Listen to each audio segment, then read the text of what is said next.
The dawn broke grey and cold over the Soviet airfield at Orel, August 2, 1943. Senior Lieutenant Mikhail Sergeyevich Volkov stood beside his Yakovlev Yak-9 fighter, running his hand along the patched fuselage while trying to control the trembling in his fingers. The aircraft bore the scars of previous battles, bullet holes hastily repaired with aluminum patches, paint worn away in places to reveal bare metal beneath. It was not a beautiful machine, but it was his, and in approximately 30 minutes he would take it into combat for the first time. Around him, the veteran pilots of the 240th Fighter Regiment prepared for the morning's mission with the casual efficiency of men who had done this dozens, sometimes hundreds of times before. They checked their weapons, adjusted their flight gear, and spoke in the shorthand of shared experience. None of them spoke to Volkov. He was the outsider, the man they had already decided would not survive his first combat mission. Volkov was 31 years old, impossibly ancient by Soviet fighter pilot standards in the summer of 1943. Most of the pilots around him were barely 20, fresh-faced boys who looked like they should still be in school rather than flying combat missions against the Luftwaffe. But Volkov's age was not the reason his squadron mates had written him off. The reason was simpler and more damning. He had spent the first 2 years of the war as a flight instructor, safely behind the lines, teaching others to fly while never seeing combat himself. In the brutal calculus of frontline aviation, this made him worse than a novice. He was a coward, a shirker, someone who had hidden in safety while braver men died. The fact that he had not chosen his assignment, that the Soviet Air Force had kept him as an instructor precisely because he was a skilled pilot and good teacher, did not matter. All that mattered was that he had no combat experience, and combat experience was the only currency that counted. His arrival at the regiment 4 days earlier had been met with undisguised contempt. Major Alexei Sokolov, the squadron commander, had looked at Volkov's personnel file with barely concealed disgust. "So the Air Force has finally decided to send us instructors. How generous. Tell me, Comrade Senior Lieutenant, how many missions have you flown against the fascists?" Volkov had stood at attention, his voice steady despite the shame burning in his chest. "None, Comrade Major. None. And yet you hold the rank of Senior Lieutenant and wear the uniform of a fighter pilot. How many students did you train while real pilots were dying over Stalingrad, over the Caucasus, over Kursk?" 237 pilots completed training under my instruction, Comrade Major." Sokolov had leaned back in his chair, studying Volkov with cold blue eyes. 237. And how many of those do you think are still alive? How many lasted more than their first 5 missions? Do you know the statistics, Comrade Instructor? The average Soviet fighter pilot in 1943 survives approximately 4 combat sorties. 4. Your carefully trained students lasted perhaps 2 weeks before the Germans killed them. And now you're here, finally, to experience what you sent them into. The words had struck like physical blows, but Volkov had not flinched. He knew the statistics, knew them better than Sokolov probably realized. He had trained those young men, had watched them climb into their aircraft and fly away to the front, and he had counted the ones who never came back. 237 trained, perhaps 30 still alive. The mathematics of attrition were brutal and unforgiving.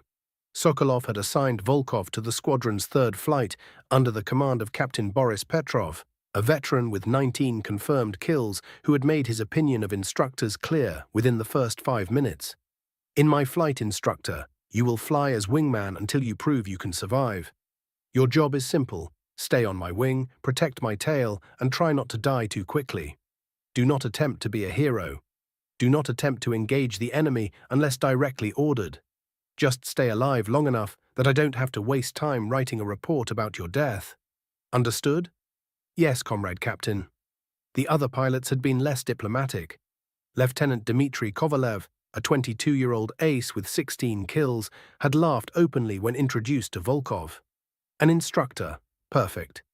Tell me, grandfather, when you're shot down, which you will be, try to bail out over our territory. We don't have time to mount rescue missions into German-held areas for every novice who gets himself killed." Senior Sergeant Pavel Orlov, the flight's youngest pilot at 19, had been slightly more sympathetic, but no less blunt. "Listen, Comrade Senior Lieutenant, I don't mean to be harsh, but you need to understand reality. You have no combat experience. The Germans we're fighting, they're not training dummies or students making mistakes. They're professionals, many with years of experience and dozens of kills.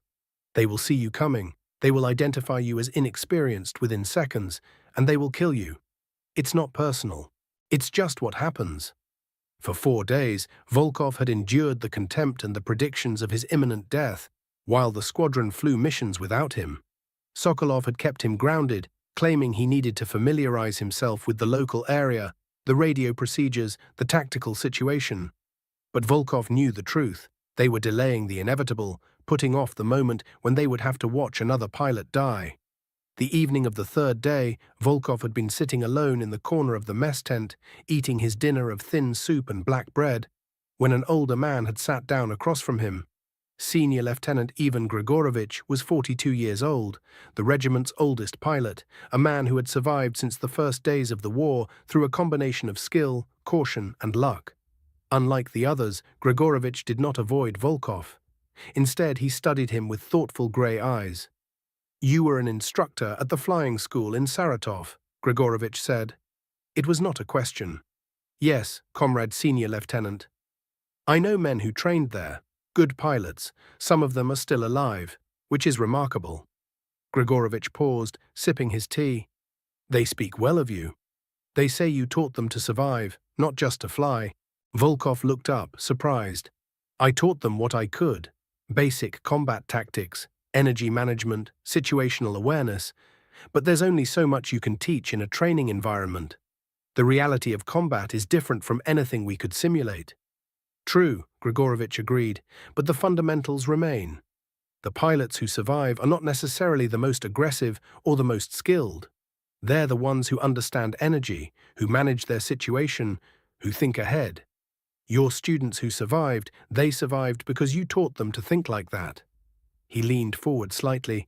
"The others, they think you're a coward who hid in safety while they fought. They're wrong. I've read your file, your actual file, not just the assignment history. You requested combat duty 11 times. 11 times you were denied because the Air Force considered you too valuable as an instructor. That's not cowardice. That's bad luck." Volkov felt something loosen in his chest, a tension he had been carrying for days. "It doesn't matter what's in my file. What matters is that I have no combat experience, and they're right to doubt me. I've never fired my guns at an enemy, never felt what it's like to have a German on my tail, never had to make the split-second decisions that keep you alive. I could get someone killed through my inexperience." "You could," Grigorovich admitted, "but you also might surprise everyone, including yourself. The Germans don't know you're inexperienced. They can't read your file. All they'll see is another Yak-9 that needs to be shot down. If you fly smart, use what you've learned, you might do better than the hot-headed young men who think aggression solves everything." Grigorovich had stood to leave, then paused. "Tomorrow you'll fly.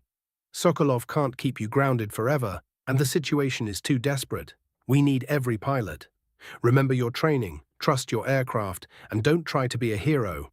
Heroes die quickly. Survivors go home." Now, standing beside his Yak-9 in the grey dawn, Volkov replayed Grigorovich's words in his mind. Today he would fly. Today he would finally face what he had trained others for, what he had requested 11 times, what his squadron mates believed would kill him. The mission briefing had been straightforward. Escort a formation of Ilyushin Il-2 Sturmovik ground attack aircraft to hit German armor concentrations near Orel. The Sturmoviks were slow, heavily armored, and carried devastating firepower against ground targets, but they were vulnerable to German fighters. The Yak-9s would fly top cover, protecting the Sturmoviks from the inevitable German interception. Intelligence reported regular Messerschmitt Bf-109 patrols in the area, usually in flights of 4 to 6 aircraft. The Soviet formation would consist of 8 Sturmoviks and 12 Yak-9s. The odds were reasonable, assuming everything went according to plan. In Volkov's experience, nothing ever went according to plan. Captain Petrov walked past, pausing briefly. "Remember, instructor, stay on my wing. Don't do anything stupid. If we engage, follow my lead and protect my tail. That's your only job." "Understood, comrade captain." The engines started with roars that shook the morning air. Volkov climbed into his cockpit, the familiar motions calming his nerves slightly. Whatever else had changed, the cockpit of a fighter was still familiar territory. He had thousands of hours of flight time, more than most of the pilots around him. He knew this aircraft, knew how it handled, how it responded. The Yak-9 was not as fast as the German Bf-109G or the Focke-Wulf 190, but it was maneuverable, forgiving, and in the hands of a skilled pilot, deadly. The question was whether Volkov qualified as skilled when he had never actually shot at anyone. The takeoff was smooth, the 12 Yak-9s forming up in 4 flights of 3 aircraft each. Volkov slotted into position on Captain Petrov's right wing, maintaining the proper spacing, matching every move his flight leader made. They climbed to 4,000 meters and set course for the target area, the 8 Sturmoviks rumbling along below them at their slower cruising speed. The summer landscape unfolded beneath them, fields and forests, and the occasional village, all scarred by 2 years of war. Smoke rose from multiple locations, marking recent battles or burning vehicles. The front line was a vague concept here, a fluid zone where Soviet and German forces were locked in continuous combat as the Red Army pushed westward after their victory at Kursk. Volkov scanned the sky constantly, looking for the dark specks that would indicate enemy aircraft. His instructors had drilled it into him, and he had drilled it into his students. Most pilots who died never saw what killed them. Situational awareness was everything. 20 minutes into the flight, the radio crackled with the calm voice of the forward air controller.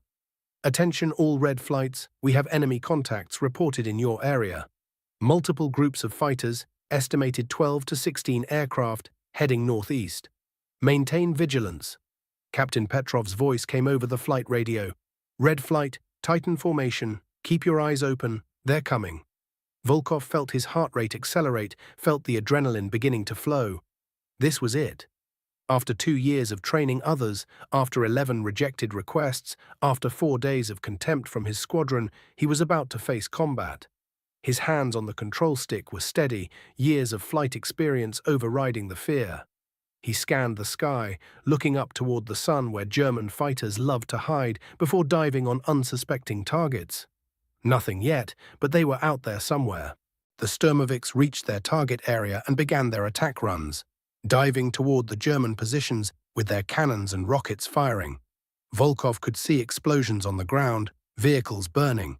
The Sturmoviks were doing their job. Now it was the fighters' job to keep them alive long enough to escape. "Contacts, 11 o'clock high, many aircraft." The call came from one of the other flights, and Volkov's eyes snapped to the indicated position. There, at about 6,000 meters, a formation of aircraft was diving toward them. Even at this distance, he could identify them. Messerschmitt Bf-109s, probably the G model, the most common German fighter on the Eastern Front. He counted quickly, 12 aircraft in 3 flights of 4. They had altitude advantage, and they were diving fast, building speed for their attack. The Yak-9s turned to face them, climbing to meet the threat. It was the right tactical move, denying the Germans a free diving attack on the vulnerable Sturmoviks below. The formations closed rapidly. At 2,000 meters, the Germans opened fire, long-range shots that were more intimidation than accurate. The Soviet pilots held their fire, saving ammunition. At 1,000 meters, the Germans split, their 4-ship flights breaking in different directions. Classic Luftwaffe tactics designed to divide the defenders and create chaos. Captain Petrov's flight stayed together, turning hard left to engage one of the German flights. Volkov followed, maintaining position on Petrov's wing despite the crushing G-forces of the turn. His vision began to grey at the edges, but he held the turn, trusting his aircraft. The Yak-9 groaned but responded, pulling inside the turning radius of the lead Messerschmitt. Petrov opened fire, a long burst that walked tracers across the sky but missed the German who rolled away at the last moment. The sky erupted into chaos, aircraft wheeling in every direction, tracers stitching patterns through the air, Soviet and German fighters locked in a swirling dogfight. Volkov stayed glued to Petrov's wing, his eyes constantly moving, tracking threats, looking for enemies lining up shots on his leader. A Bf-109 flashed past, so close that Volkov could see the pilot's face. Another came from above, diving through the formation. Volkov's finger itched on the trigger, but Petrov had ordered him not to fire unless necessary, to just protect his tail. Then he saw it. A Messerschmitt positioning behind and above Captain Petrov, the German pilot lining up a perfect deflection shot. Petrov was focused on a different target ahead and didn't see the threat. Volkov had perhaps 2 seconds to react. His training, all those hours teaching students about situational awareness and threat priorities, crystallized into a single moment of clarity. He broke left, separating from Petrov's wing, and pulled his nose up toward the German fighter. The movement was smooth, controlled, exactly as he had taught hundreds of students. Lead the target, account for deflection, close to effective range before firing. The Messerschmitt pilot saw him coming and had to make a choice: continue his attack on Petrov or deal with this new threat. He chose wrong. He continued his attack, firing a burst at Petrov that missed as the Soviet captain broke hard right. Volkov closed to 300 meters, then 200. His gun sight settled on the Bf-109's fuselage. In the training environment, he would have called out the shot, explained the geometry, pointed out the deflection angle to his students. In combat, he simply pressed the firing button. The Yak-9 shuddered as its 20mm cannon and twin machine guns fired. The recoil surprised him for a moment, more violent than he had expected, but his aim held true. He saw his tracers walk across the Messerschmitt's left wing and into the cockpit area. Pieces flew off the German fighter. The canopy shattered. The Bf-109 rolled inverted and fell away, trailing smoke and glycol coolant from a shattered engine. 1. Volkov pulled hard right, his training screaming at him to never stay in one place, to keep moving, to be unpredictable. A stream of tracers passed through the space where he had been a second before. Another Messerschmitt had tried to avenge his wingman and had missed. Volkov reversed his turn, a maneuver he had practiced thousands of times in training but never in combat, and found himself in an impossible position, behind and slightly below the German fighter whose burst had just missed him. The Luftwaffe pilot realized his mistake and tried to dive away, using the Bf-109's superior speed to escape. But Volkov had energy from his previous maneuvers, and the Yak-9 in a dive was fast enough. He followed, keeping his nose pointed at the fleeing German, closing the range. 400 meters, 350, 300. The Messerschmitt was weaving, trying to throw off his aim, but the movements were predictable, the pattern of someone panicking rather than executing tactical maneuvers. Volkov waited, patient, his instructor's mind calculating angles and lead, even in the chaos of combat. At 250 meters, he fired another burst, shorter than the first, more controlled.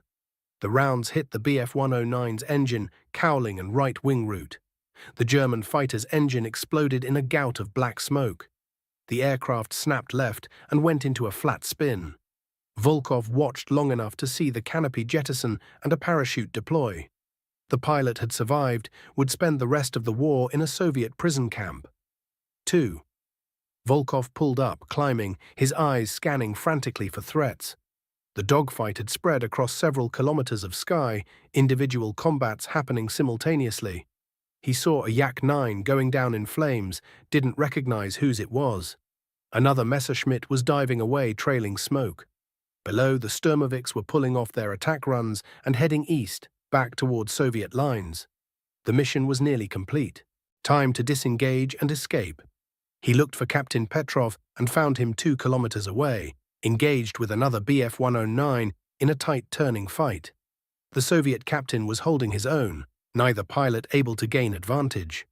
Volkov turned toward them, intending to assist, when his peripheral vision caught movement above. He looked up and felt ice water flood his veins. A single Messerschmitt was diving on him from 7 o'clock high, the perfect attack position, the position every fighter pilot dreamed of.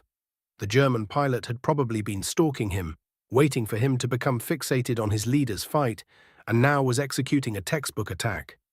Volkov had perhaps 3 seconds before the German opened fire, and he was in the worst possible position. Low energy, no altitude to trade for speed, no clear escape route.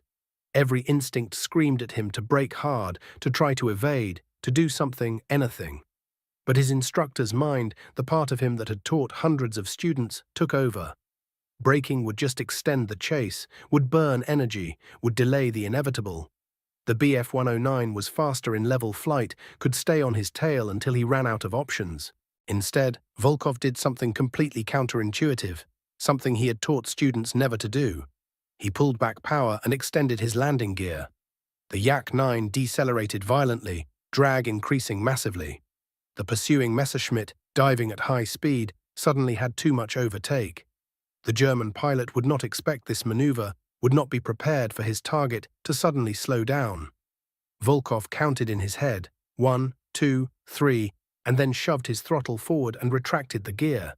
The Yak-9 accelerated again, but in that brief moment of deceleration, the Messerschmitt had shot past overhead, the German pilot having to pull up hard to avoid collision. Now the positions were reversed. The Bf-109 was ahead and above, its energy bled off by the violent pull-up, and Volkov was behind and below with his engine at full power. The German pilot realized his mistake and tried to extend away, diving and turning, using every trick to shake the pursuit. But Volkov followed, calm and methodical, not trying to rush the shot, just maintaining position, letting the geometry work itself out. The chase lasted perhaps 30 seconds, a lifetime in aerial combat. Volkov fired 3 separate bursts, each one carefully aimed, each one getting closer as he refined his aim point. The third burst hit the Messerschmitt's tail section, tearing off the right horizontal stabilizer. The German fighter became uncontrollable, rolling wildly. The pilot bailed out immediately, his parachute snapping open barely 1,000 meters above the ground. 3. Volkov pulled up and looked around. The sky was suddenly empty of German fighters. They had disengaged, the survivors fleeing west toward their own lines. The dogfight was over. He checked his instruments. Fuel was low but adequate, ammunition partially expended, aircraft systems all functioning normally. He had multiple holes in his left wing that he hadn't even noticed during the fight, but nothing critical. He was alive. More than alive, he had 3 confirmed kills. The flight back to base seemed to take hours. Volkov flew on autopilot, his mind still processing what had happened, replaying each engagement, analyzing his decisions. He had killed 3 men today. The thought sat heavy in his chest. They had been trying to kill him, were the enemy, were invaders of his homeland. But they had also been human beings with families and lives, and now they were dead or captured because of his actions. When he landed at Orel airfield and taxied to the dispersal area, he found the entire squadron waiting. Word had apparently spread by radio. As he shut down his engine and climbed out of the cockpit, the silence was deafening. Major Sokolov approached, his face unreadable. "Comrade Senior Lieutenant Volkov, Captain Petrov reports that you shot down 3 Messerschmitt 109s in your first combat mission. Is this correct?" "Yes, Comrade Major, 3 confirmed, all witnessed by other pilots." Sokolov stared at him for a long moment, then turned to the assembled pilots. "Comrades, I stand corrected. It seems our instructor can fight as well as teach. 3 kills in his first mission. That is better than most of us did." He turned back to Volkov and, incredibly, smiled. "Welcome to combat aviation, Comrade Senior Lieutenant. You have earned your place here." Captain Petrov stepped forward, and for the first time, there was respect in his eyes. "You saved my life, Volkov. That Messerschmitt had me lined up, and I never saw him. You broke formation to engage him, which was technically disobeying my order to stay on my wing, but it was the right decision. Thank you." The other pilots crowded around, asking questions, wanting to know the details of each engagement. The contempt had evaporated, replaced by curiosity and respect. Lieutenant Yakovlev, who had laughed at him days earlier, clapped him on the shoulder. 3 kills, instructor, 3, and they said you wouldn't last 10 minutes. How did you do it?" Volkov thought about the question, about those minutes of chaos and violence and split-second decisions. "I just applied what I've been teaching for 2 years. Energy management, situational awareness, patience. I didn't try to be aggressive or impressive. I just flew smart and waited for the right moments." Senior Sergeant Orlov shook his head in wonder. "You made it look easy. That last one, where you dropped your gear to force the overshoot, I've never seen that maneuver before. Where did you learn that?" "I didn't learn it anywhere. I just knew I couldn't outrun him, so I had to make him overshoot. The gear was the fastest way to increase drag. The pilots looked at each other, and Volkov could see them thinking, processing, realizing that perhaps there was more than one way to succeed in combat. Aggression and boldness had their place, but so did intelligence and patience. Senior Lieutenant Grigorovich found Volkov later, as the sun was setting and the pilots were settling in for the evening. The old pilot handed him a cup of vodka, a precious commodity at the front. "To surviving your first mission," Grigorovich said, raising his own cup. They drank. The vodka burned going down, but it was a good burn, the burn of being alive. "They were wrong about you," Grigorovich continued, "all of them. They thought you would die because you had no combat experience. They forgot that experience and wisdom are not the same thing. You had wisdom from training others, from thinking about combat in depth. That proved more valuable than the raw experience of the young hotshots who dive in without thinking." "I was terrified," Volkov admitted. "The entire time, I was absolutely terrified." "Good.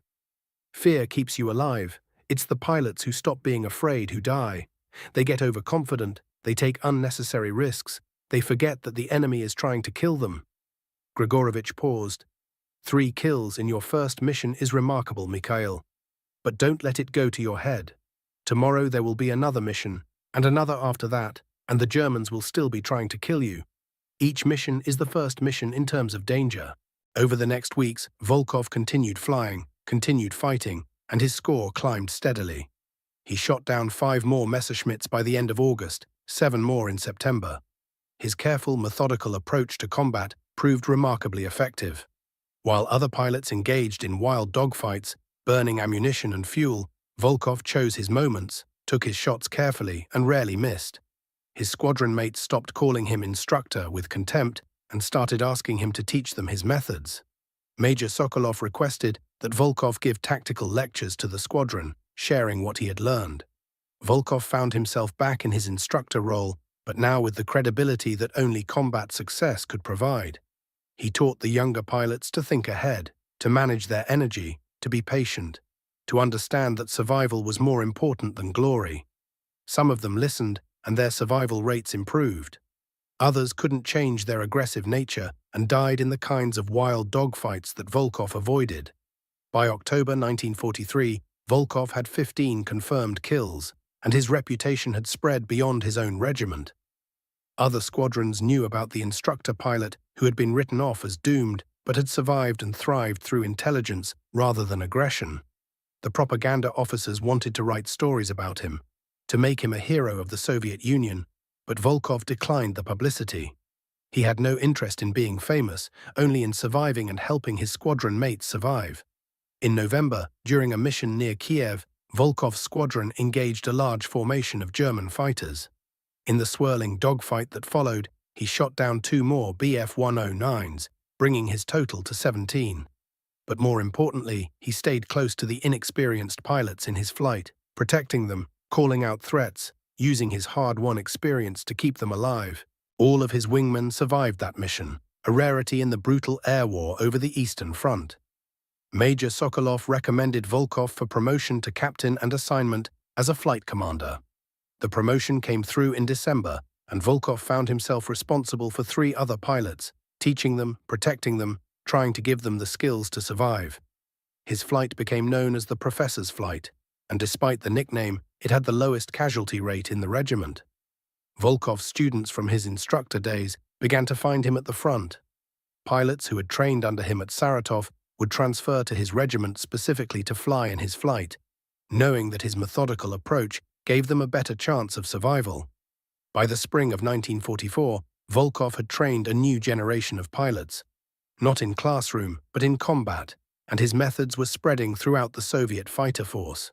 The Red Air Force was learning that aggression alone was not enough, that intelligence and patience had their place in combat, that the careful pilot could be just as deadly as the bold one.